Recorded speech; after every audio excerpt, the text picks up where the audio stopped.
It's Dr. Ruben West here with Voices of Change. I have an amazing guest for you today. I'm going to introduce him in just a minute. Here's what I want you to do before we get started. I want you to post where you're listening from. Just let us know where you're listening from. And then the other thing I want you to do, share this video. Now, I'm telling you to share it now before we even get started because I already met this gentleman in person. He's absolutely phenomenal, and you're going to want to share this information out. There's probably somebody who needs to hear it, so just do me a favor and share this video. Let me just give you a little bit of his bio. I'm bringing to this interview Dr. Astell Collins. Let me tell you about Dr. Collins. And I'm going to be honest, it's an honor to introduce you to him. He's one of Guyana's distinguished youth ambassadors. Dr. Collins is the CEO of Better Defined One, BD1 Leadership. He was the youngest chairman of the board of directors for Habitat of Humanity for Guyana.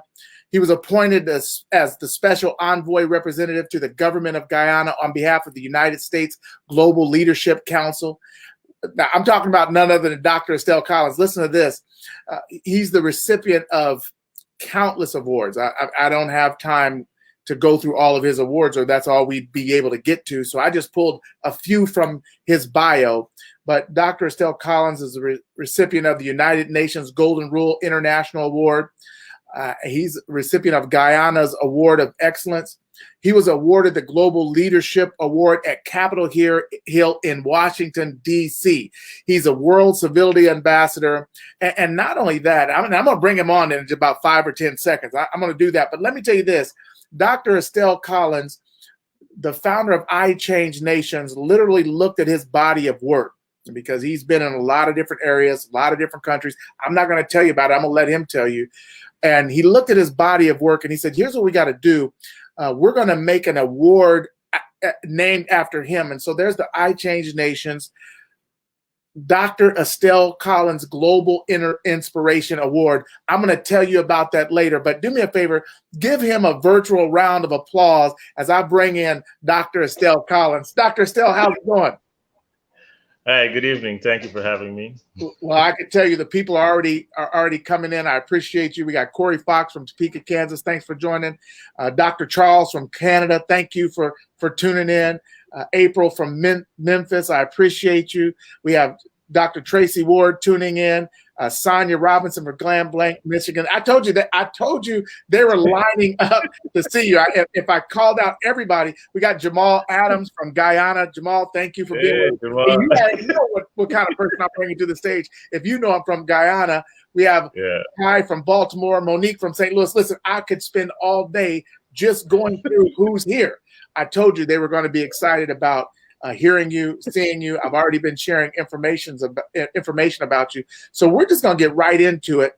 Here's what I want you to do. If there's something that he says, and I know there's going to be that really resonates with you, I want you to post it in the feed because your big takeaway could be somebody else's big breakthrough. So post it in the feed and do me a favor right now. Like I said, invite someone, tell them to tune in, post their name in the feed.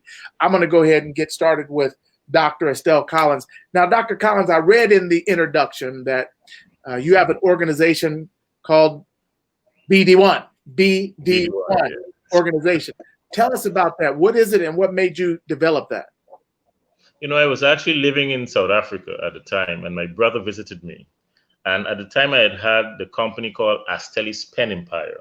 Mm-hmm. But he said we should do something because I was contemplating returning to Guyana. Yes. And because I wasn't resident in South Africa, and my passport is renewable every 5 years. Yes. So Dr. Monroe was actually visiting South Africa, so I knew I had to consult with him on my next move. But my brother said, in the event that you have to come to Guyana, you should do something that is tailored for the Guyanese citizenry. So he said, let's do something called Be the One. So it actually really came from him. But the concept is better defined one. Don't hope for the one, don't vote for the one, but become the change that you seek. So that is the whole nexus for that movement. I intended it to be a movement. And you would have seen, while living in South Africa, my ambition was to actually reach 1 million souls. Wow. So I heard Dr. Monroe talked about not necessarily speaking to the masses, but speaking to leaders. And when you infect leaders with a thought, an idea, a philosophy, you're literally touching everyone that they touch. So that was the concept. So it's not necessarily speaking to the masses, but speaking to selective individuals whom has a circle of influence. Yes. And therefore you now inoculate their sphere of influence. So that was the concept. Wonderful. So it's not just speaking to individuals, it's speaking to key individuals, and through those conversations, they're going to disseminate the information, therefore expanding your influence. So I told you this guy was brilliant. What did I tell you? We had another person tune in from Guyana. Ruth, thank you, Ruth, for tuning in from Guyana. Make sure you share this video because Dr. Astell is going to be dropping some knowledge. Dr. Astell, so we got the B2 organization. But you said, we talked, and you said you've spoken to between 800 and, no, you've done between 800 and 900 seminars, youth seminars, correct? Since my return to Guyana in 2012. Since 2012. That was just there. Oh my God. 800 to 900 since 2012. And so in speaking to them, what is your key message? What do you say when you go to speak to them? The concept is really helping them to understand that they're an answer to a question God has asked in this generation, and helping them not to be generational thieves. You see, I believe in the concept of purpose. Yes. And I believe nothing is produced without purpose. Oftentimes, when I just returned, I used to every time I did a seminar, I stood on a chair. And the concept was to explain and express the idea that before the chair was produced, purpose preceded the planning and the manufacturing. So even though I give a scenario saying that if I had a large audience and there was no stage, I can use the chair as a stage. Yes. So I would demonstrate by actually standing on the chair. I said, this chair has successfully elevated me. It is now being used as a stage. But I said to the maker of the chair, all I am doing is abnormally using the chair. Yes. Thus, I'm abusing the chair. So I then likened that onto my audience and said that even though you might be successful in your endeavors, it can be abuse if you are going in contravention to God's original idea. Come on now, wait. Let's break this down. Did y'all hear that? You said, come on. That's why I love this. I'm gonna be taking some of your information when I go speak to these youth. No, I'm kidding.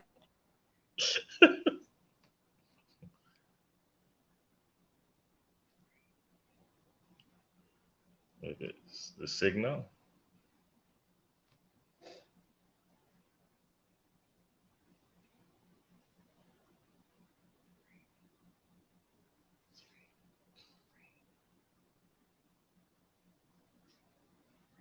Hello?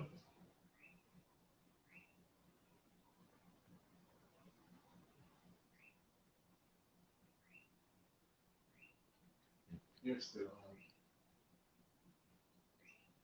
I'm still ticking. Dr. West? Oh, he's coming back. I got so excited, it backed me out. I was hyped. So what you were saying is you can still be successful, but that success can still be abusive if you're not being successful in the area that God created you for. Successfully wrong.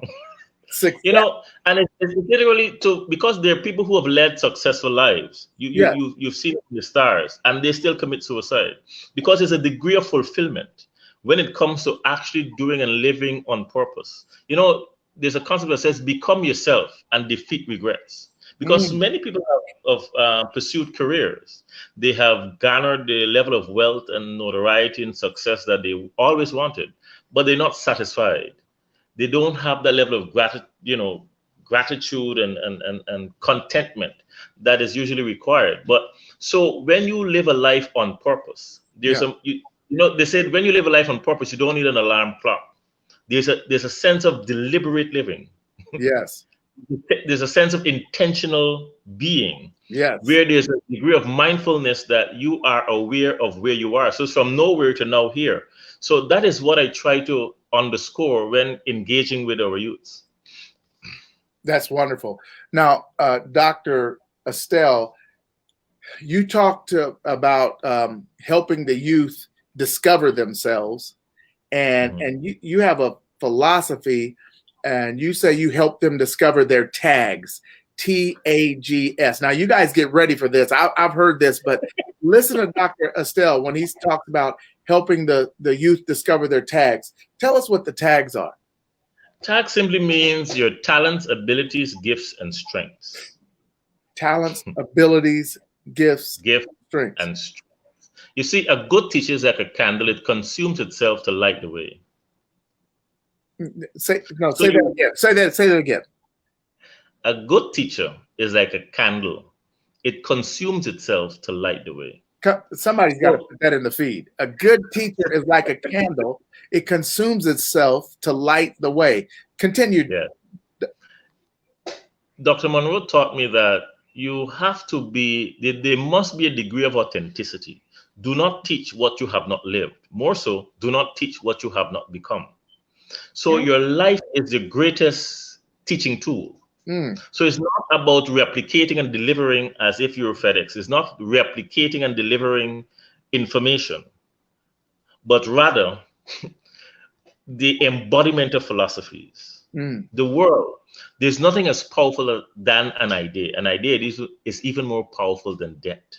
You know, the idea of democracy that we're, even as a nation, grappling with. The idea of terrorism. Osama bin Laden embodied the idea of terrorism. Osama bin Laden is dead, but the idea of terrorism persists. Right. So there is nothing more powerful than an idea. You cannot kill an idea with a bullet.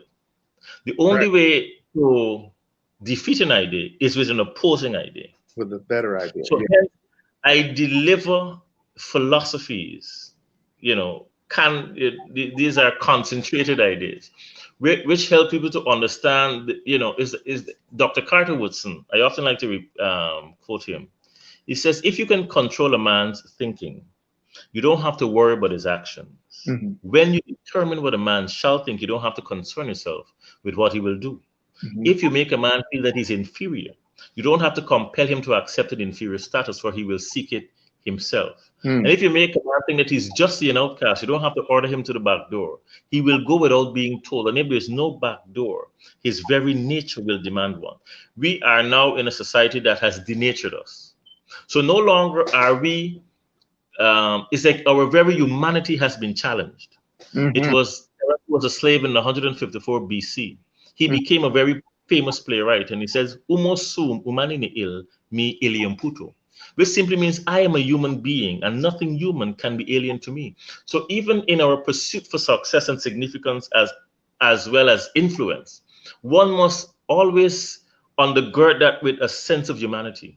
You cannot be so focused on becoming successful that you like the you know, the Bible speaks about a good Samaritan. Yes.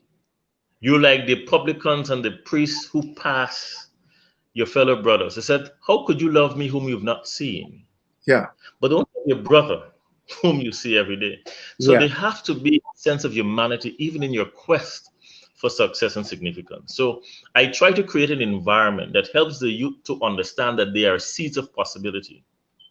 And my environment is just, and the information that they give us is just nutrients, helping them to germinate. You see, instinctively, if you look at the turtle, the sea turtle, when the mother delivers and they're hatched on the beach, they have to, first, before they get to the sea, they have a journey along the seashore. If you as a human being see them and feel compassion, and you scoop one up and you just put them into the sea, you would be doing that baby turtle a disservice, because it is the journey from the place where they hatched to the sea that helps them build the necessary muscles. Wow. Yeah. And endurance that will help them to deal with the difficulties of the sea.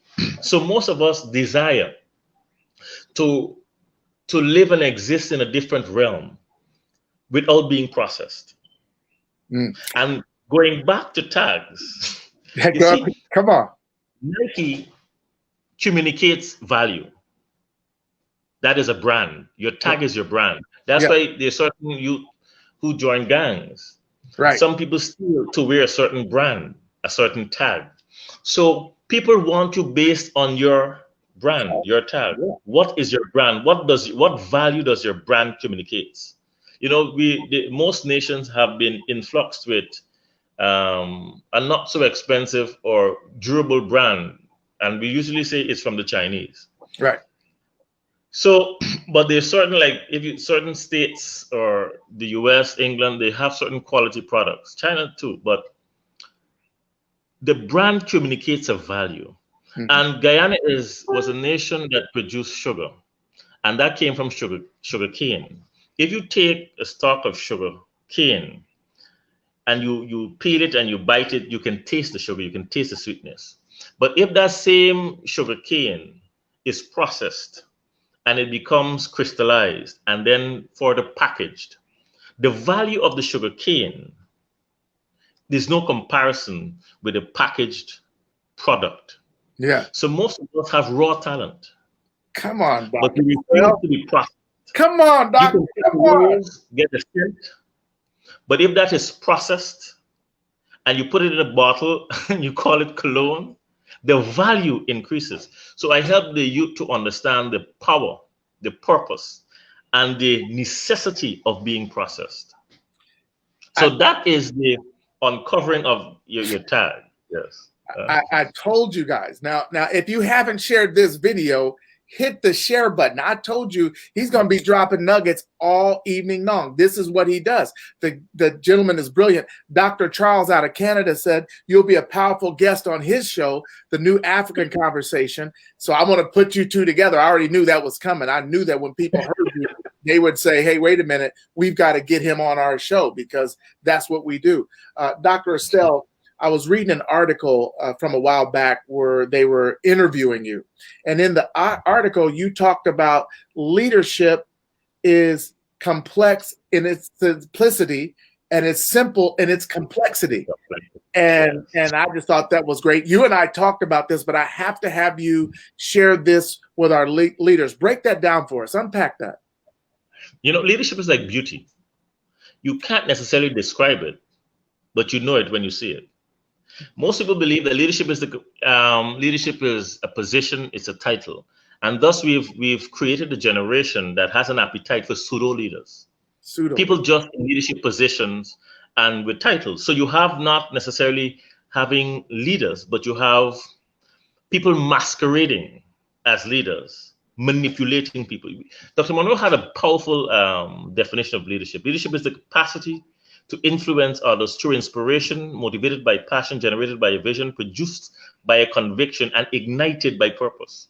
So your leadership is literally birthed when you discover purpose. Because you can be in a position of leadership and not be a leader. Everyone is born with the capacity to lead. Yeah. But you must become a leader. So there is a degree of becoming. It's like, I am born male, but I must become a man. Yes, come on. There's a natural progression. There's a natural unfolding when you understand, and hence the complexity, but it's very simple. Leadership is not something you pursue. It is what you become. Come on, Doctor. After you discover who you are. And it cannot necessarily be described, it cannot be taught. Hence the complexity. Right. But it's very simple. You know it when you see it. Nobody can tell you that a sunrise, a sunset is not beautiful, but can you necessarily describe it? You know, there was a movie, a cartoon movie, Pocahontas. Yeah. She asked the question, can you paint with all the colors of the wind? There's certain knowledge that when I was living in South Africa, there was a woman, Tony Locke, and she talked about having 360 degrees knowledge and information. Oral language, English. They said it's like when you have cherries and you squeeze it, and what comes out, you then dilute and further dilute. So that's English. So it is not specific, it's not defined, it's not definite. Right. But there's certain languages, like for example, with I think it's Hebrew, we have the various definitions or labels for love. Right. Eros. So it is like that. But when in English, you just say love. Right. Yeah, that's it. So it's more contextual rather than, defined. Right. So the complexity comes in its inability to be described and defined. But its simplicity is that you know it when you see it. Another thing you said, and I want you to expand on this. First of all, Carrie Wolford from Dubai says hello to you. She says she's watching from Dubai. She wanted to say hello to you. She's Guyanese. Hi, Carrie. You talked about there's different kinds of leaderships. That some people are leaders in sports, and then some people can be leaders in technology. I want you to kind of explain that. But then you also said that teachers are the first people to cultivate that leadership, or people who work with youth are the first people to cultivate that leadership. Unpack that for us. You see, a teacher shows you where to look, but they don't tell you what to see. Teaching profession literally have to be a calling. It cannot necessarily just be a job. Your job is what you're trained to do. Your work is what you're born to do. Your job is your career. Your work is your life's assignment. Teaching has to be a life's assignment. You see, the mediocre teacher tells, the good teacher explains, the superior teacher demonstrates, but the great teacher inspires. No, come on, do that again. Now, wait a minute, Doctor. You cannot run past that. Do that one more time. Somebody catch this in the feed. Go ahead, sir. The mediocre teacher tells, the good teacher explains, the superior teacher demonstrates, but the great teacher inspires. Inspiration, greatness is service. It was Dr. Martin Luther King who says, not everyone can be famous, but everyone can be great, because greatness is a matter of service. And the teacher literally have to serve the next generation. You see, education, educades. Education literally means coming out of darkness into light. It was it's Abraham Lincoln who says the dogmas of the quiet past are inadequate for the stormy present. The occasion is piled high with difficulties, and we must rise not to, but with the occasion. Our case is new, so we must think anew and act anew and disenthrall ourselves from old patterns and old ideas. Only then can we save our land. And that is why you need teachers. They are the true heroes. A teacher literally is a selfless discipline. And let me pass on to celebrate all the teachers. But teaching is a noble profession, and I believe they ought to be, compensated commensurate to their degree of dedication that they have to deliver. I love it. Dr. Astell, you're giving us some great information. I knew you would, and people are certainly responding in the feed. I want to talk and help them better understand who you are, because number one, I've already gotten people messaging me that this show is not going to be long enough. We have to have you back. I already agree. But I want to take you through some things. Number one, how important is mentorship, and who is one of your mentors? That's very good. Dr. Monroe. There you go. Yeah. Dr. Monroe. My childhood mentor, first of all, was Gavin Robertson. And he actually introduced me to Dr. Monroe through a book. So I was mentored by him before getting to know him. The book was called Maximizing Your Potential. Where I grew up, it was not necessarily the best part of the country. But I am grateful for the mental fortitude. Because see, once your mind gets out, there's a natural progression that your body follows. Yeah. So even people who live in so-called ghettos, it is just for you to deliver yourself from your mind. It was Bob Marley who says to emancipate yourself from mental slavery. Even in national leadership, it is written that woe unto the land whose master was once a slave. And that's with teaching. That's why I talked about the great teacher inspires, because you reproduce, you teach what you know, but you reproduce who you are. So most of our kids, especially even being a parent, most of our kids are taught what to do, what not to do. But then they do what they see you do. So there has to be a degree of authenticity and sincerity in what you deliver. If it is not working in your life, you're not qualified to teach it. Oh, come on, Dr. Astell. Don't cut him up like this. Now, wait a minute. This is supposed to be a friendly show. You're going to come like that. He said you teach what you know, but you reproduce who you are. Somebody, you have to put that in the feed. He's cutting right now. He's cutting. Dr. Astell, this is supposed to be a friendly show, but you're dropping some tremendous knowledge. This is tremendous knowledge. Let me ask you about this. When I first came over to Guyana, my first trip to Guyana, you were in the process of running for office. What office were you running for? That was in our local government election. And I was supporting the current administration, a Partnership for National Unity. And I believed in their philosophy of service or servant leadership. Yes. And thus, because when I came back from South Africa, I was very apolitical. I pride myself in saying I don't want anything to do with politics. But when my information knowledge progressed, you then realize how foolish that was, because everything hinges on politics. Right. The Bible talks about praying for those in leadership. Yeah. But the thing is, the secret to getting the right leader in position is to position yourself. There's a concept that says the heaviest penalty for declining to rule is to be ruled by someone less qualified than yourself. The heaviest penalty for declining to rule is to be ruled by someone less qualified than yourself. Y'all already see I'm getting up these nuggets like right away. I won't have to remember them. That I've got them right here. That's powerful. We have a propensity, and we take a position of weakness whereby we complain rather than reposition ourselves. You see, sometimes it is not the position, but you need to be repositioned mentally. That's so good. You cannot necessarily ask to be placed in a position when you don't have the mentality.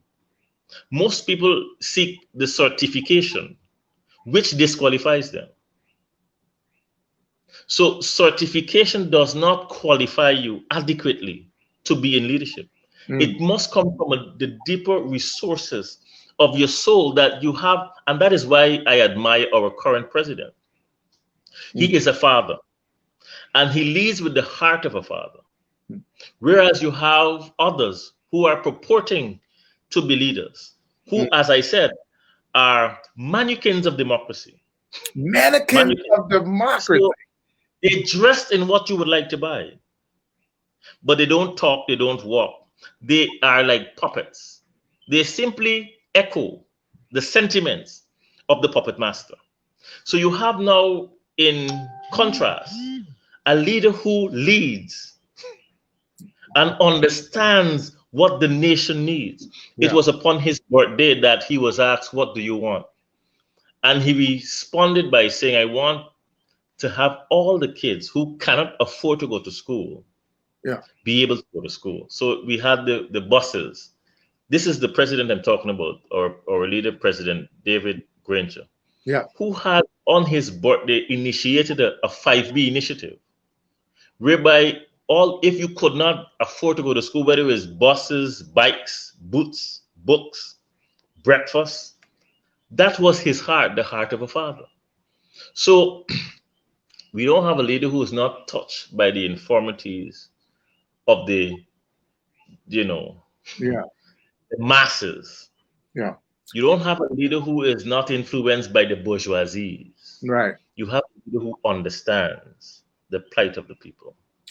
So when I ran in the local government election, I was running under him, under the umbrella of his administration.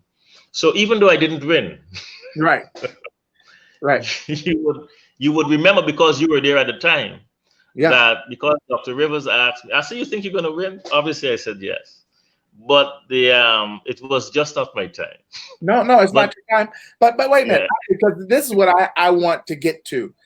When I came, you didn't win, and now watch this, and I want everybody listening to catch this. When we came, he didn't win, and in Campbellville, in the park, they didn't have lights. right? And how long had it been since the park had lights? As long as I could remember, as long as I was alive and living. As long as he was alive. And so, but one of the things you said is that they deserved lights. You talked about community cleanup projects and all these different things. And so now you guys catch this. When we went, he did not win. He did not win. I want to show you this. Dr. Astell, tell them what we're looking at here. Yeah, this is Campbellville.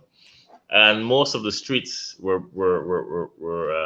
after not winning, I still try to fulfill my my word and deliver what I promised. Now, wait, no, we can't run past that. Like, you guys catch this? He did not win. But even though he didn't win, he still went back and did the community cleanup projects. He still went back and put up the lights in the community. There was one lady who needed had a wheelchair and needed a bridge, a little ramp from her home, and they went in and put in the ramp from her home. No, they didn't win. That's leadership. That's quality. That's why he's looked upon with such high regards, because it is his integrity. Now, you guys know that there's so many leaders that'll make these promises, and if they win, they still may not do it. But here's a guy who made promises, and then when they didn't win, he still went back and did it. And that's why I knew that we had to have Dr. Astell Collins on our show. And there's something that you said, I don't even know if I can remember the quote, but you talked about like politics and leadership. It was a quote that you had. Oh yeah, we don't need more politicians in leadership, but more leadership in politicians. Come on, we don't need more politicians in leadership, but more leaders and more leadership in politicians. In politicians, because I didn't come in as a typical politician. I came in as one who had a heart for the people in the community, and I believe they deserved better. My government ran on the concept of a good life for all Guyanese, and thus I allowed that to evolve into better matters. Yeah. So even though the good life was beginning to be provided or beginning to be realized, I wanted to be a catalyst that would ensure that better matters. So you don't just stop at the good life. Come on. But you demand more from your existence. Come on. I told you guys, I know you guys keep messaging me. There's nothing I can do about it tonight. We can't go 2 hours. No, it's not going to work. I have another show to do after this. But I told you that I'm bringing you top people from around the world on this show. Dr. Astell, here you are with Prince Harry. Yes. What was it like to meet him in person? You know, what was interesting is that Dr. Monroe taught me about the royal family. He said by the time he was 5, he was trained how not to think like me and you. So getting to see him in person and to see how he had no jewelry. And even when it got crowded around him, he just beckoned and security arrived. So you understood the concept of the kingdom of God. When you don't have to wear your wealth, but whatever you touch is given value. Come on. So you don't ascribe, that's why without an identity, and that is what I love about meeting Prince Harry, is a concept of identity. We wear other people. Everybody want to be like Mike, we wear Nike, and we boast about the brands we wear. This is not a cheap suit. This is, and you call a name. Right, yeah. So you wear things of value to give you value.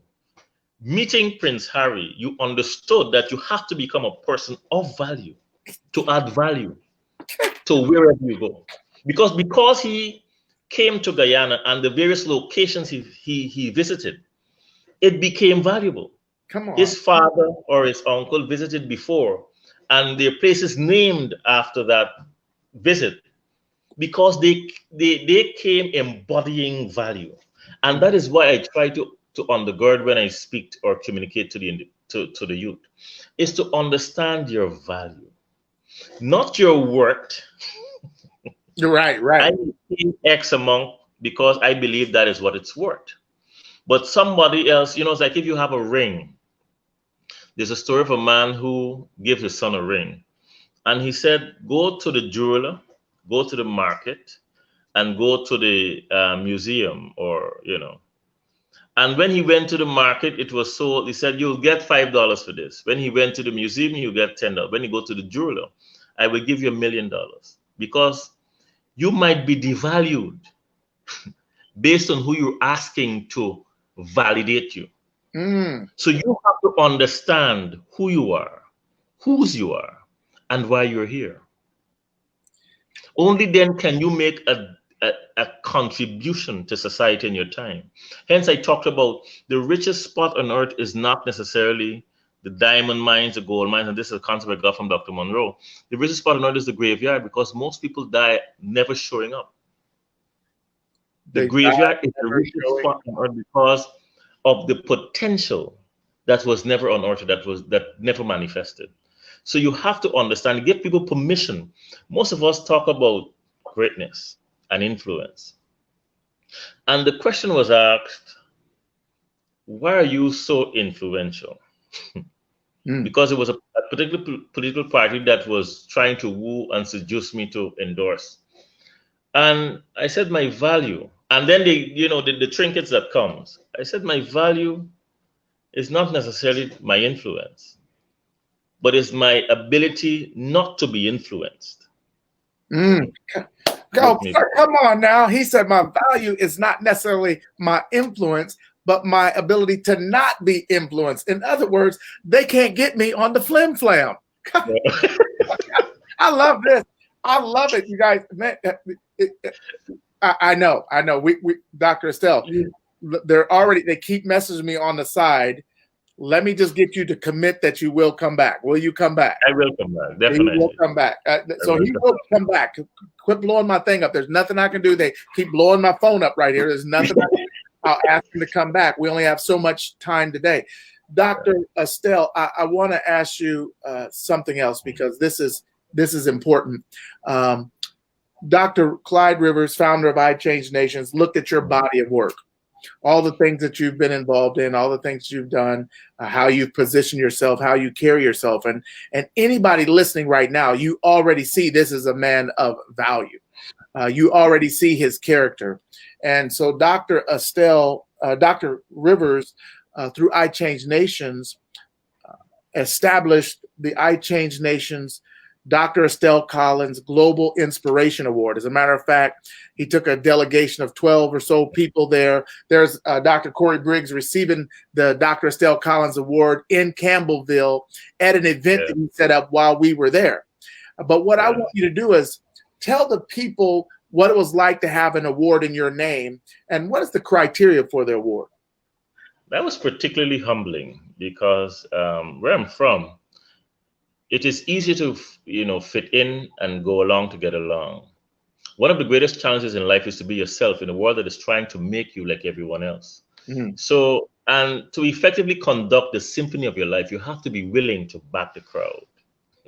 So I believe the criteria would be one who has the DNA of leadership, whereby you're not masquerading as a leader, you're not synthetic, but there's an organic aspect to your humanity in leadership, where people not having met you should be inspired. And inspiration is not manipulation. Inspiration is when I'm driven to action because of my conviction. Yes. You have leaders who are driven based on their personal desires. Right. But when I want to make somebody else's life better simply because I exist, and my existence not quantifies but ensures that their existence is manifested, and so that there's a rippling effect. It was another mentor of mine who lived in South Africa, was Hamilton Ratsifola, who said he transformed my mind in terms of business and so forth. But there was a concept he said, whenever I am obedient, God increases me. But whenever I work hard, I only maintain what I've acquired. And the Bible says, when you are willing and obedient, you shall eat the fat of the land. Come on. So there is a discipline and a blessing that comes with obedience. Yeah. So I think recipients of the award should be one who has the DNA of leadership, that cares, that has compassion, and that because of their existence, and no one has to meet you, but by hearing about you, they are driven to be better, because better matters. Come on. Because better matter. Hey, listen, if you're listening right now, you heard about Dr. Astell Collins. You've heard about his amazing journey. This is just scratching the surface. I got a chance to spend time with him while I was in Guyana. He has a twin brother. They could easily fool you. They look a lot alike. I got a chance to meet his mother. But this is what I want to commit to on this call tonight. One of the things I know is that as you guys hear who he is and how he conducts himself and what he's really about, and he defined what it means to receive the Dr. Astell Collins Global Inspiration Award, I want you to think of who do you know that deserves this award? Because one of the things that I'm committed to this year is nominating some people for this award. And so if you're thinking right now, I want you to think of somebody who you know who is quality. You heard what he said, that they didn't even have to meet you, but they heard about you and they're inspired through hearing who you are. I want you to think about that, and I want you to tell me about that and send me a message and allow me to nominate them for this amazing award. And maybe, watch this, maybe we'll even get a group of us and go to Guyana and have him present them with the award, or maybe even we have to get him to come here. One of the two, but I definitely want to do that because Kerry Wolford said quality over quantity. Jamal Adams said better matters. This is just great. Dr. Tracy Ward said she was honored to be a recipient of the amazing. Yes. It was true. You guys flew to Guyana, 12 of you. Yeah, 12 of us went. Which blew my mind. Yeah. And we want to do it again. Right now we're under this global pandemic, but just tell the people, what do you do now? So you ran for office. That didn't go the way you wanted it. And I think that's all part of God's orchestrated plan, because there's some things you learned from that. And watch this, there's some things that people learned about you, that you're a man of integrity and that your work doesn't depend on your win, right? You're going to work, win or lose. And so what is it that you do now? I am assistant to the Director General of the Ministry of the Presidency. That's my last appointment. And, I've learned that people forget what you said, people forget what you did, but people never forget how you made them feel. Indeed. So I believe that especially in this time, we as a human being have to be able to extend not only a helping hand, but a caring heart. Because we don't know, especially with this pandemic, you don't know what people are going through, and when even what we faced with in this country, and it's painful to see how people would, lie, right, just lie for some political gain, and that's why even though I'm working in the Ministry of the Presidency with this administration, I am proud because there is a soul that guides and governs. Right. And you have seen, because we would have endured the brutality of the previous administration. So, and that is what infuriates and what is insulting. Right. Because it is not a government you did not give a chance. It's a government with a history of tyranny. So one is perplexed as to when you listen to the media and, how people are easily bought, and they would say, anyway. Yeah, I got it. Well, Kerry Woodford said, how you make people feel is your greatest quality. Yeah. I was just interviewed on a show just the other day, and they asked me, tell me 5 qualities of a good leader. And I didn't say the traditional things, but the last one I said was that you make people associate being around you with an uplifted spirit. They love being around you, that when they come around you, they feel better. And one of the people I talked about was someone that we both know as a mentor, is Dr. Clyde Rivers. And I remember when we were over in Campbellville, and we were walking into the soccer field, and they were showing us, and we're looking in there, and this guy was talking about the work he did, and Dr. Rivers took his pen off and pinned it on the guy and shook the guy's hand, and the guy was just in awe. But really, that's the way you are. That when people come around you, you're extremely humble, you're extremely intelligent, but you don't try and make them feel less than. I like it because Dr. Astell can talk with people on any level. And so he represents the vice president and these different people at different events and goes to speak on their behalf. And you have to have a level of trust in order to do that. And so I just wanted to throw that out there. Now, I got a couple of messages. Dr. Sonia Robinson, who's on here, she already asked me, hey, Dr. West, to ask him if he'll be on my show. And I don't want to pin you down like this, but she asked me, so I'm asking you. And then, of course, Dr. Charles wanted you to be on his show. And so, and then, of course, I want you back. And so you got 3 more opportunities to speak. And no pressure, and I don't want to, throw you under the bus, but you will do it, right? Yes. Okay, great. So there you go, Dr. Sonia and Dr. Charles, we're good. And then I'll set up my next date for him. Dr. Astell, I have to have you back. I would take this right up until 8 o'clock and end the show, but I literally have another event that I have to do for the next hour and a half afterwards. I am just blown away by your content. So here's what I want everybody to do. Do this for me right now. It's not going to do anything for me. And Dr. Astell is already doing what he's doing, so it's not going to do anything for him.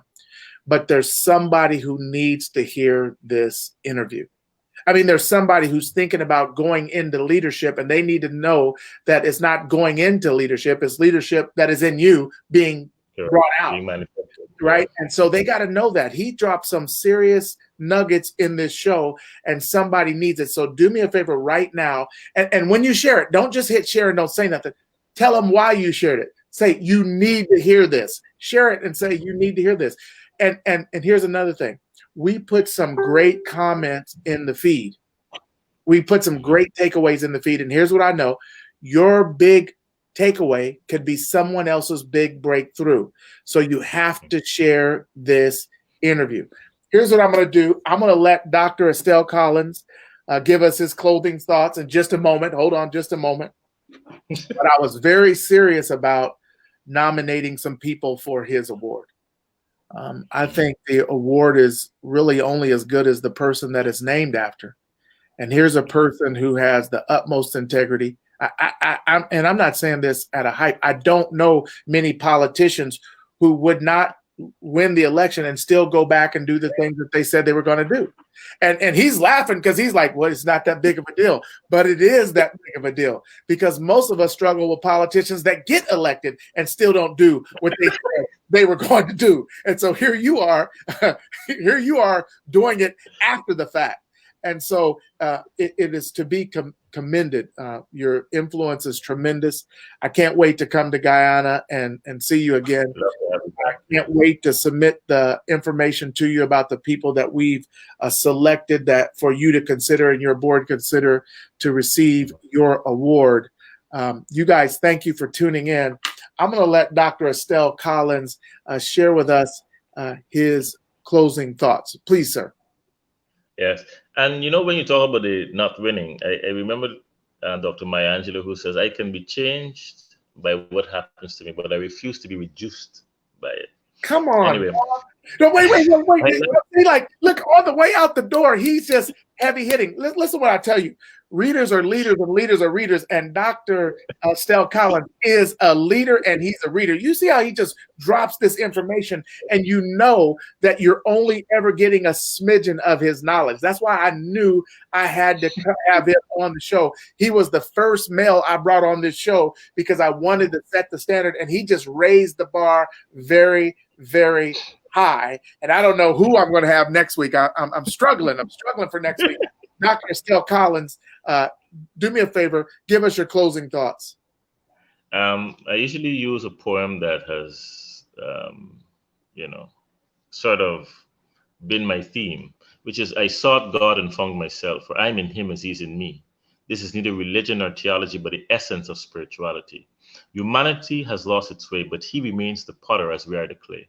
Life has deceived us into making a living when love is all about giving. Time, though infinite, misrepresents the purpose of the fight. We battle for the greater good that is in mankind, not for the place of power to treat each other unkind. There's a presence that envelopes us with peace, and the same accepts us in spite of that unholy peace. We are lost but loved. We are disconnected yet cared for. He shouted and has whispered, call on me whenever you feel separated from the peace that I am. You're not insignificant drops in the ocean of humanity. You are an ocean within a drop, because greater is he who's in you than he that is in the world. God bless you. There you have it, ladies and gentlemen, Dr. Astell Collins. And I'd like to say, this is the Voices of Change show. And him, as well as the Vice President, the Honorable Sidney Allicock, both received the Voices of Change Award. And now you can see why. Dr. Astell Collins, we appreciate you. Thank you for being on Voices of Change, and we cannot wait to have you back, sir. Thank you very much for having me.